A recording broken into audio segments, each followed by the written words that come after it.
It is 8 inches long and 2 inches in girth, and the homie flat dropped it.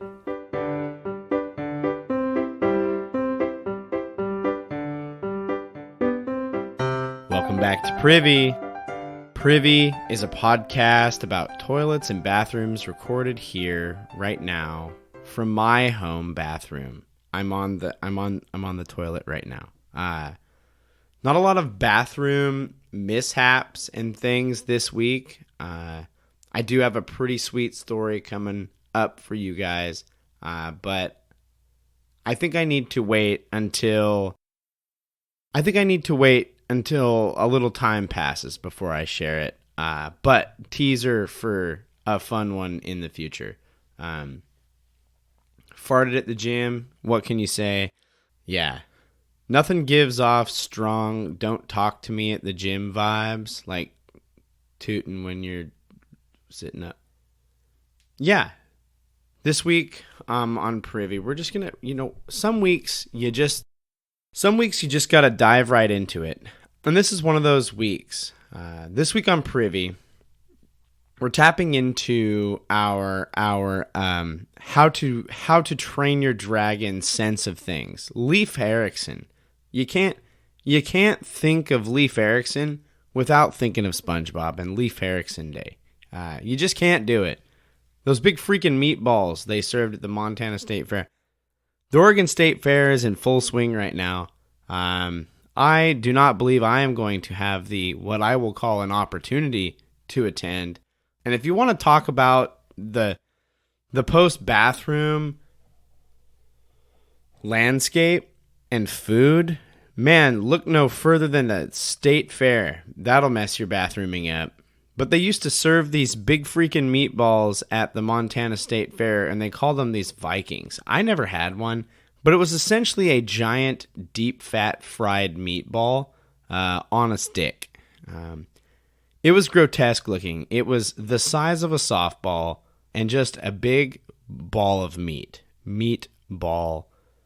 Montana State Fair. The Montana State Fair also gave us a thing called the cow pie. Now, if you've never had one of these, what we got going, and no, it's not a turd or a poop, although fitting, but it's a deep fat fried hamburger or cheeseburger inside this like shell of yummy goodness. It is a slam dunk State Fair invention staple.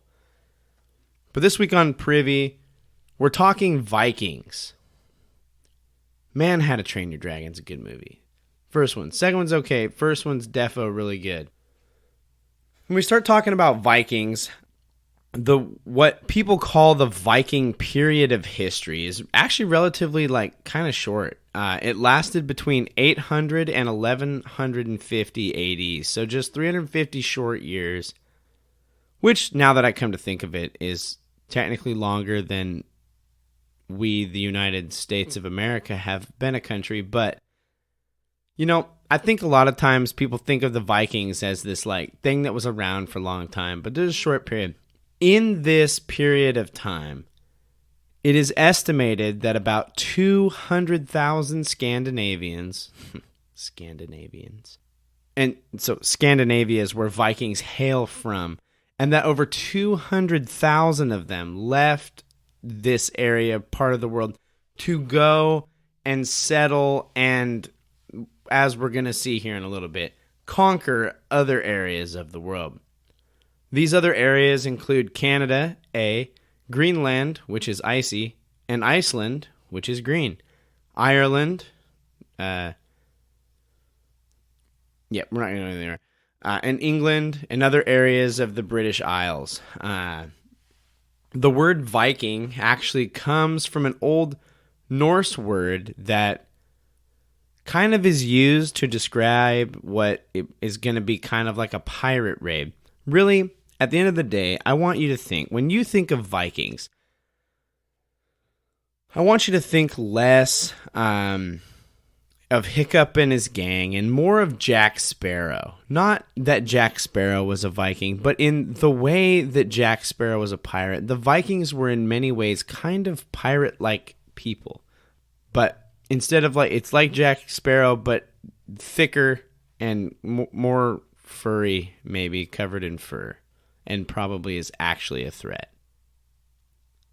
Early on in the Viking expansion, they settled Britain. There's T there.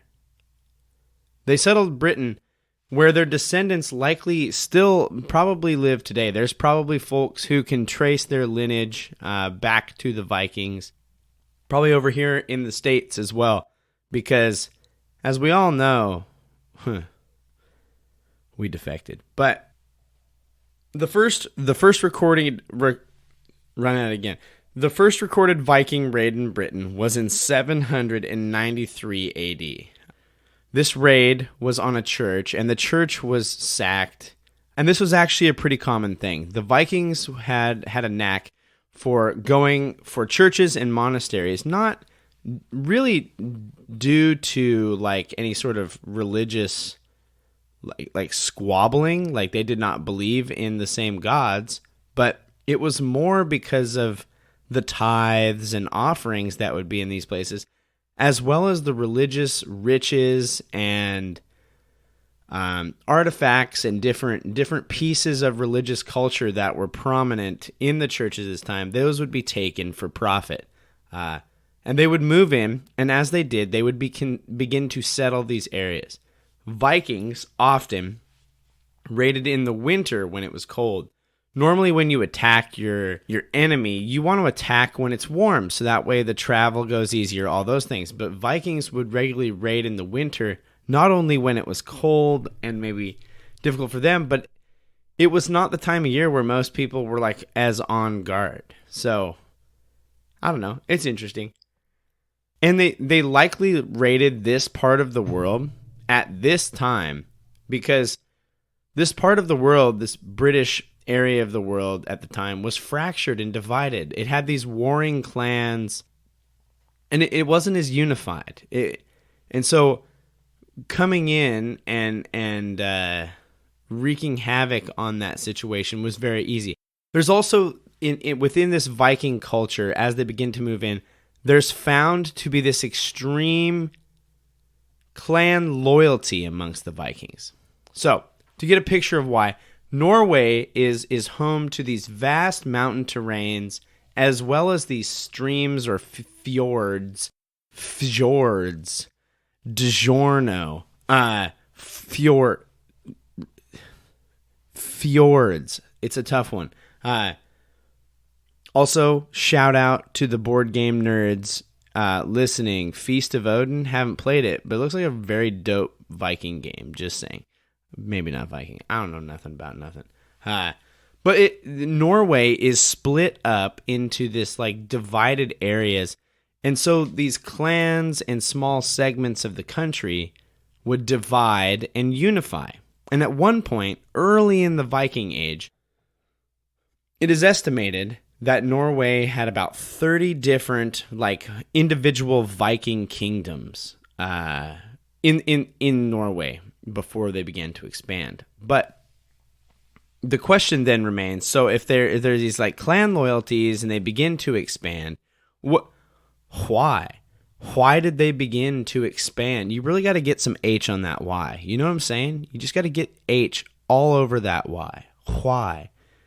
And there's a few guesses, and historians, as historians do, sit around and argue with each other about why it was.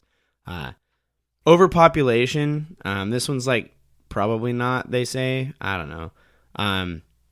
But it could have been overpopulation causing them to set out for other lands. We need other lands. We have sheepies and other things that we need land for. There's too many of us.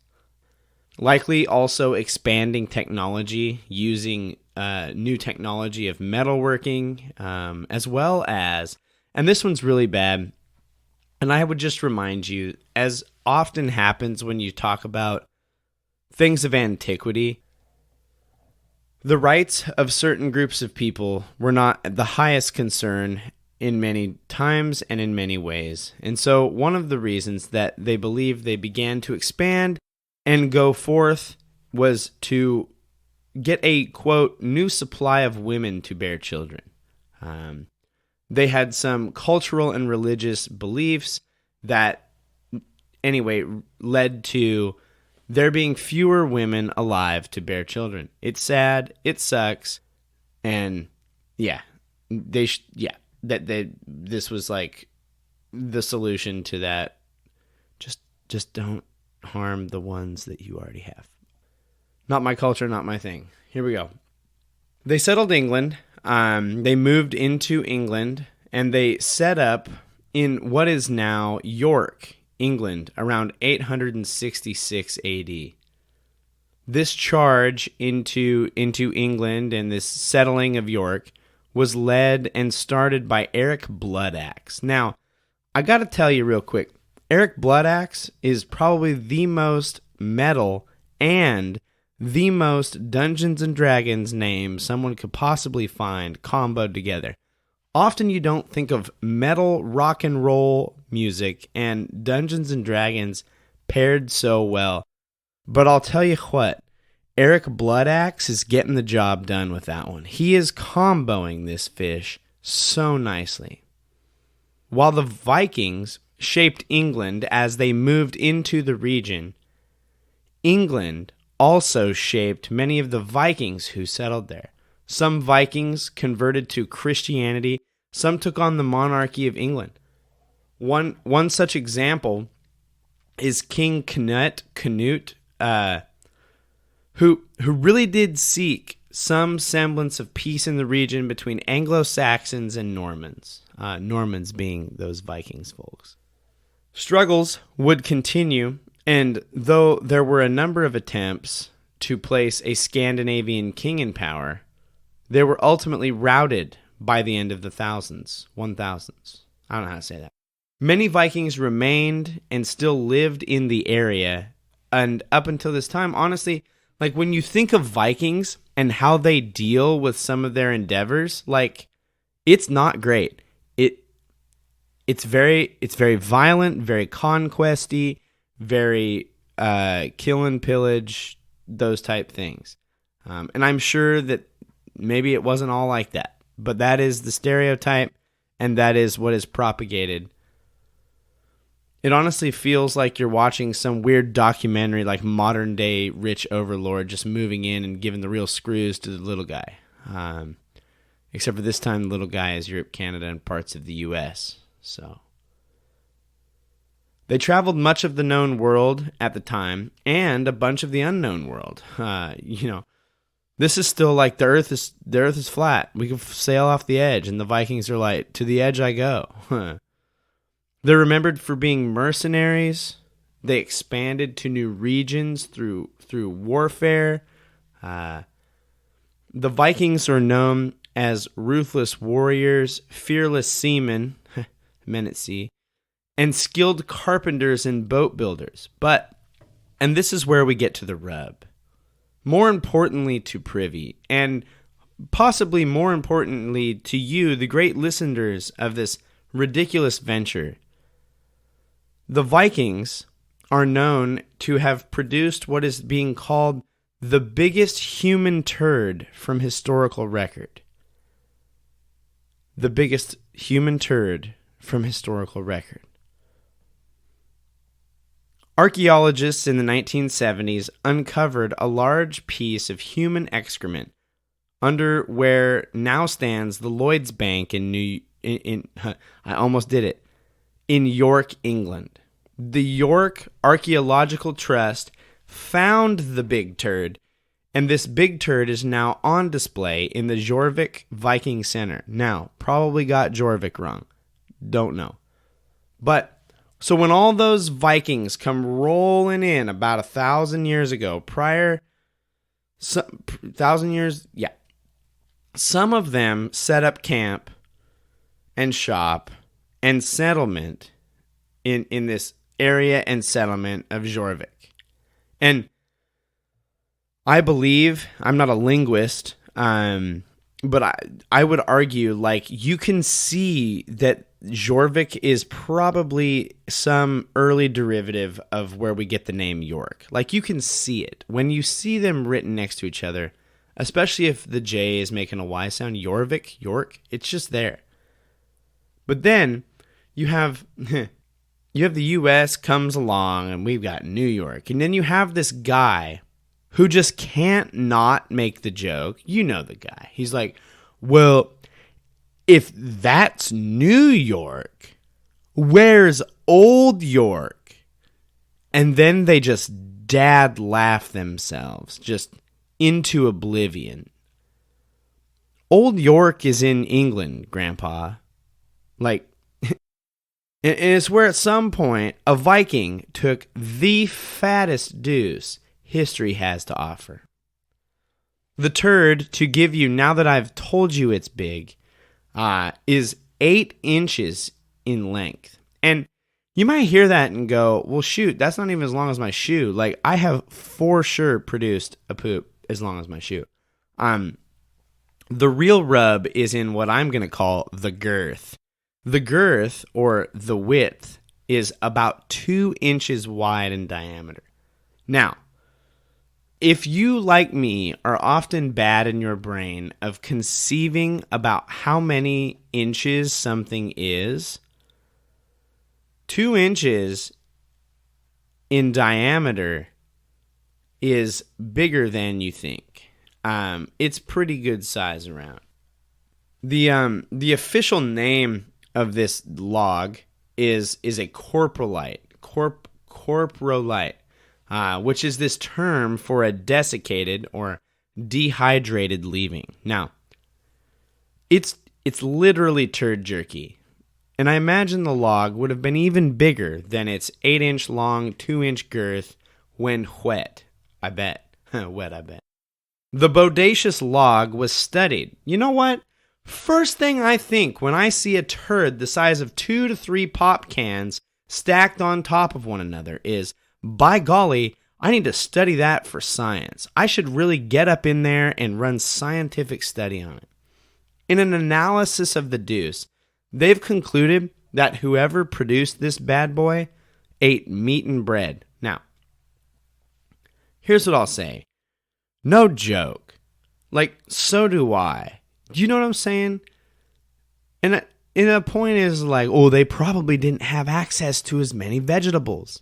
But the archaeologists have talked about how there is like berries and nuts and fruits in that area of the world, and they don't think that this Viking was eating those. So, like, what's the deal? And I think some of this is just, I mean, there might be more science to it.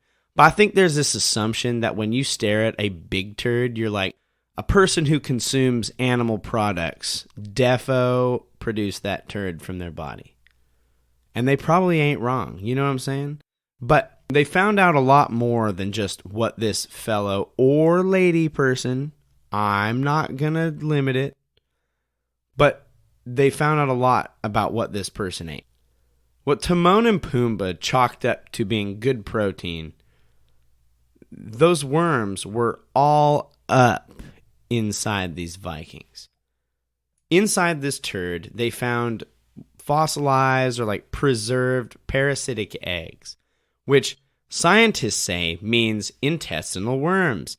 And it would seem this Viking person was Herbie fully loaded with them. Whipworm, mawworm, eggs as far as the eye can see up in that guy. This jumbo dump is insured, as in they have an insurance policy on this turd. And as one York archaeologist who actually like did a lot of work, I think his last name's Andrew, stated, it as this turd, this preserved human fecal matter, keep that in mind, is, quote, nearly as irreplaceable as the crown jewels of England. Got 'em. The specimen, their words, not mine, is on display, as we said. And you know what? Like, it's on display in a museum. But what happened is back in 2003, some just total Richard dropped this turd. It is 8 inches long and 2 inches in girth, and the homie flat dropped it. Busted this noise into 3 pieces. And then they, quote, reconstructed it. Here's what begins scene. young couple sitting at home, trying to enjoy a nice plate of spaghetti. "What'd you do at work today, babe?" "Oh, me? I finally closed that account. I planned all of our October events and meetings. And I made all my weekly phone calls. I got them done early. It's going good. How about you, dear? What did you do today at work?" "Oh, me? I glued a giant 1,000-year-old Viking turd back together. That's what I did at work today." Both noble endeavors.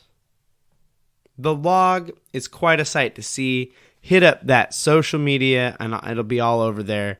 It's bigger than any turd I've ever seen.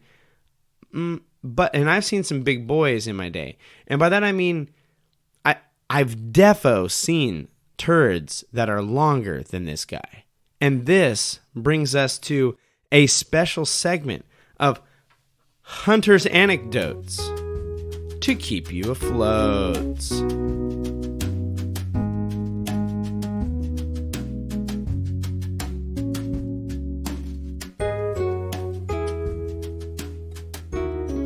This Hunter's Anecdotes is called David's Snake. The scene is Hunter is in high school. Don't remember what grade. I'm going to say I was probably a junior, maybe a senior. And we had success in a thing called Business Professionals of America, BPA. And it's essentially this competition where kids perform business tasks in a competitive manner and setting in order to learn business skills, grow in business strategies, all those things. And I am actually thankful for that competition and program. It literally made me have to learn how to use Excel, which I do use frequently nowadays. But we traveled. I don't remember where we traveled for this state competition, and we're there, and we get the room situation. You know, whenever you travel for a competition for school, you get the room situation. And our room, the room I was in, had 4 guys, and then the room next door was conjoined rooms. So we had joining rooms, and there's 3 or 4 guys in the room next door. And there were pranks galore, you know. I'm pretty sure homies filled some balloons and other things that were not balloons with shaving cream and tossed them in a room. Somebody definitely did an upper decker. And there was all sorts of just nefarious things going on. I remember the homies in our room, dudes played PlayStation until the ungodly hours of the day. Yeah. And, you're going to expect a lot of nefarious things to be happening when you get a bunch of high school boys in a hotel room together, generally unsupervised by an adult while they're inside that hotel room. And then you put conjoining rooms in the mix. It's just, it was bound to happen. But then I remember distinctly there was this shout from the other room, from the one and only David. "Hey, yo, come look at the thing. Come look at this turd." And he's shouting for people to come admire the thing that he made into the toilet. And we all run in there, we're tearing in there because when you got a bunch of high school boys and somebody shouts out "Hey, come check out this big turd," people come running. And I remember getting to the bathroom and peering into the toilet bowl. And there is just this what looked like this crap snake that was wound 2 full circles worth. I just did a circle motion on my fingers, which no one in the planet saw. But it is 2 full circles worth on itself, just lying in the toilet. And also in my brain, there was little to no liquid water in the bottom of this toilet. I know someone took a picture of this. I do not have that picture. And if by chance you listen to this and were there and have seen this sweet deuce, shout at me. Better yet, if you have the picture, send that on my way. Or be real brave, post it and tag me. Tag the show on it. That'd be great. This is David's legendary brown snake at the BPA competition. And nothing says business professionals of America, like a young man shouting to other young men saying, come and admire the long log that I have made with my butt. Nothing says business professionals quite like that. This has been another Hunter's Anecdotes to keep you afloat.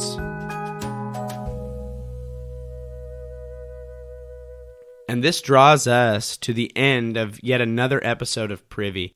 Thank you so much for joining us. We're so glad you listen, and it really means a lot. If you want to connect with us on social media, we are at Privycast on social media. Follow us there. We try to post some good things and entertaining things and trying to expand that. So if you want to contact us, reach out to us, say hi, give feedback, privycast@gmail.com. We'd love to hear from you. Share the show with a friend. Share the show with 3 friends. Word of mouth is huge. Just say, hey, I listen to this podcast. And then if they ask what it's about, and if you have the bravery to say, well, this guy talks about bathrooms while he sits on his home turd throne. If you can get to that point, the barrier to entry has been overcome. But share the show with a friend. Word of mouth is huge. Everybody poops. That's what you got to remember. We would be very thankful. And leave a review. If you have a way of leaving a review, we'd love to read some more of those on the podcast. Yeah, super great to read as many reviews as we can get in. We actually have a new review. Yeah, and they actually share. So thank you, Rasterfer.